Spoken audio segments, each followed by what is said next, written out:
Facing Elsa's confession, Charlie kept his expression calm. It was just a few scumbags. I handled them, that's all. Don't take it to heart. Elsa said seriously, "Well, I still really want to thank you."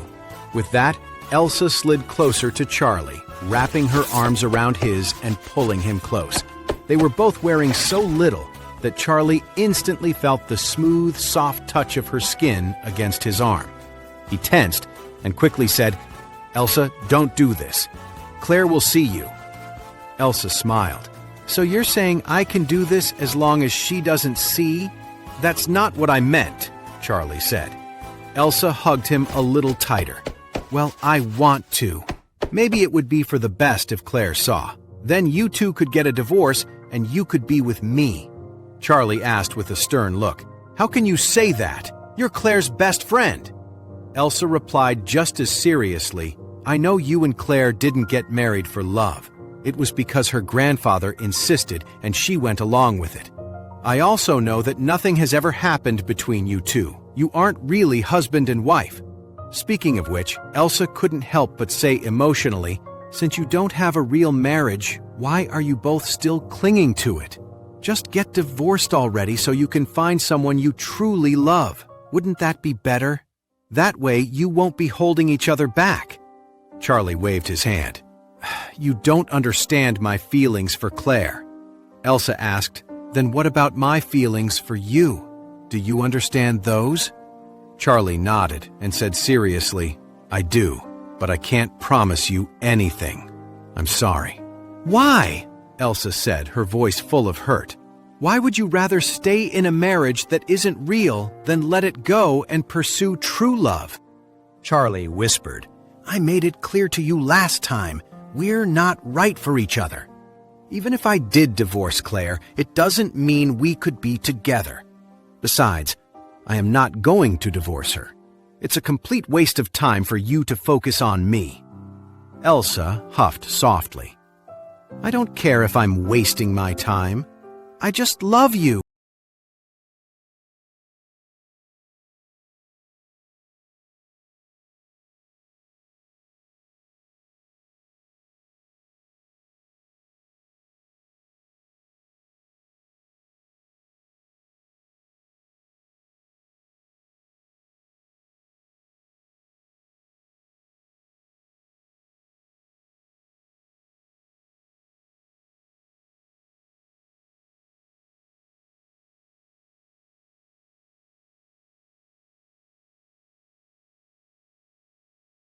Colored her cheeks, and she said seriously, "I dreamed about you last night."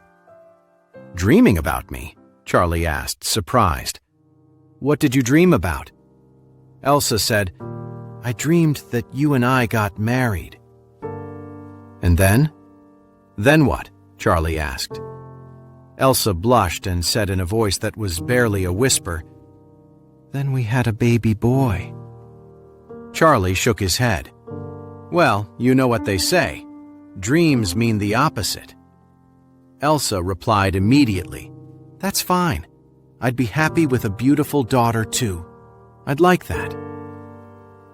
Seeing how serious she was, Charlie felt a headache coming on. He had to emphasize again, "Elsa, we really can't. You don't understand me." The light in Elsa's eyes dimmed a little. She said, "If you don't understand now, you can learn to. It doesn't matter if you don't divorce Claire. I can love you in secret. I'm willing to love you secretly for a lifetime if I have to." Charlie was speechless for a moment. Was Elsa really saying she was willing to be his secret lover? But how could he ever agree to something like that? First of all, he cared for Claire, truly. Her grandfather, Mr. Wilson, had arranged their marriage, and even though she was so unhappy about it, she'd agreed. Her whole family had laughed at her and ridiculed her for it, though her grandfather had never looked down on him. On top of that, when Lena from the community shelter got sick, Claire had lived on a tight budget right under Elaine's nose just to lend him money for Lena's medical bills. Charlie would never forget that kindness. So how could he possibly agree to let Elsa be his lover? Just then, Claire stirred in her sleep. Charlie froze and quickly pulled his arm from Elsa's grasp. Elsa glanced at Claire, saw she was still asleep, and in that instant, she leaned in and gently kissed him on the lips. The touch was soft and brief. Before Charlie could even react, Elsa blushed and swam away. Charlie saw that Claire was starting to wake up, so he couldn't say anything. Claire stretched, opened her eyes, and sighed. Oh, that feels so good. Soaking in the hot spring is so relaxing. I've been so tired lately, and this just melted most of it away. Then she noticed Elsa's flushed face and asked in surprise, Elsa, the hot spring water isn't that hot. Why is your face so red? Elsa rubbed her face, a little embarrassed, and then said with a smile, It's not the water. It's sitting next to such a beautiful woman that's making me all hot and bothered. As she spoke, she reached out to tickle Claire. Claire quickly dodged and Elsa splashed her. Claire laughed and splashed her back, and soon the two women were in a full-on water fight. Elsa had a fuller figure, and with all the movement, Charlie felt a little dizzy watching her. Claire, next to her, was just as lovely, creating a beautiful scene. Charlie felt a rush of heat himself. To clear his head, he ducked under the water, breaking his gaze from the two women. Seeing this, Elsa deliberately teased him. Hey, Charlie, why are you hiding your head under the water? Aren't you afraid of getting water up your nose? Charlie blew a stream of bubbles, then raised his head and said, All right, I'm all soaked out. You two have fun. I'll go get us some drinks. Claire said quickly, Perfect, I'm thirsty. Charlie, can you get me an ice cola? Charlie nodded. Okay. Elsa added, Then I'll have an iced tea. Okay, Charlie agreed. He got up quickly, practically escaping from the hot spring pool. He was surrounded by two beautiful women. One was his wife. The other desperately wanted to be his lover, and both were in their revealing swimsuits. If he stayed there any longer, he was afraid he wouldn't be able to control himself. Claire still wasn't ready to treat him like a real husband, and even though Elsa was completely in love with him, he was a married man, so of course he couldn't do anything with her. So for Charlie, these two women were the definition of look but don't touch. Being around that kind of temptation constantly wasn't just physically frustrating, it was mentally exhausting.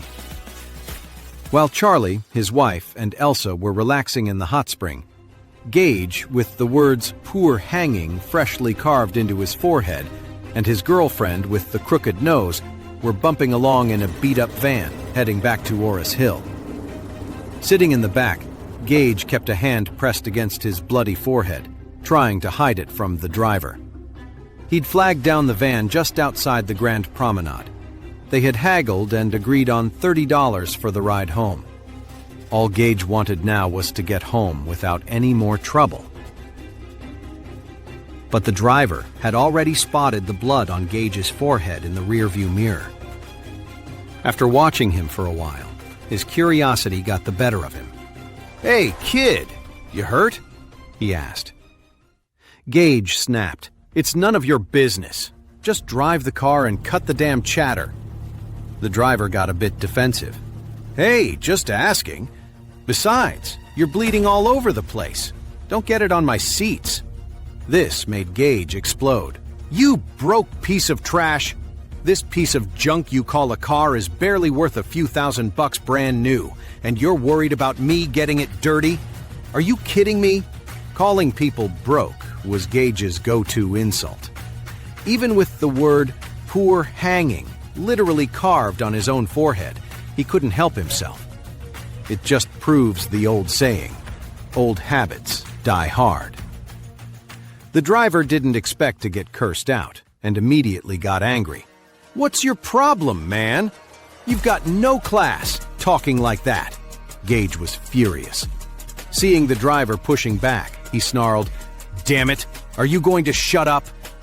Keep talking to me like that, and believe me, I'll make one call and have you killed. A nobody like you? No one would even care if I beat you to death right here." Now the driver was livid. He happened to be driving through a downtown intersection and saw a police car parked on the corner. He swerved right over to it, slammed on the brakes, and jumped out. "Officer, this passenger in my van just threatened to kill me. I think he might have a weapon. I feel like my life is in danger." Hearing this, several police officers immediately got out of their cruiser, surrounded the van, and yanked open the door. They yelled at Gage and his girlfriend, "Hands on your head! Get out of the vehicle, now!" Gage realized he was in deep trouble. This was a busy downtown street. If he put his hands on his head and got out of the van, everyone would see the words "poor hanging" on his forehead. There was no way to hide it. He decided he wasn't going anywhere. He yelled at the cop, "What are you doing? I'm just trying to take a cab. Am I bothering you? Get that driver back in here and tell him to take me home, or I swear I'm not done with him." The officer saw Gage's arrogant and defiant attitude and knew this kid was going to be trouble. Seeing him clutching his forehead, with blood still seeping through his fingers, the officer figured he had just come from some kind of brawl. Guys like this usually had a criminal record, maybe even a warrant out for their arrest. This could be a good bust. The officers exchanged a look. One of them pulled out a can of hot sauce, the kind they used for enforcement, and said to Gage, "I'm warning you now. Put your hands on your head and get out of the car for an inspection. Otherwise, we will be forced to remove you." Gage got even more annoyed and blurted out, "I know the captain of your traffic division. He's a good friend of my dad. If you don't believe me, give him a call and ask if he knows the Harrison Corporation. I'm Gage Harrison, his son." The officer sneered. "The son of the Harrison Corporation? You've got some nerve to brag. You're taking a beat-up van to get around, and you have the audacity to say you're the son of the Harrison Corporation? Doesn't the Harrison Corporation buy its son a car? One worth more than a few $1,000s?" Gage hated when people doubted his connections, and he hated being taunted. Seeing that these cops dared to make fun of him, he immediately shot back. "Whatever, a bunch of guys from Poor Hanging acting all tough. You don't believe me? Go ahead, call your captain." Hey amazing viewers, it's Charlie here. Thanks for sticking with us. By the time of the release of this video, only 11% of our viewers have joined the party by subscribing, and 89% of you might miss out on our next mind-blowing video. So what are you waiting for? Hit that subscribe button and join the exclusive club.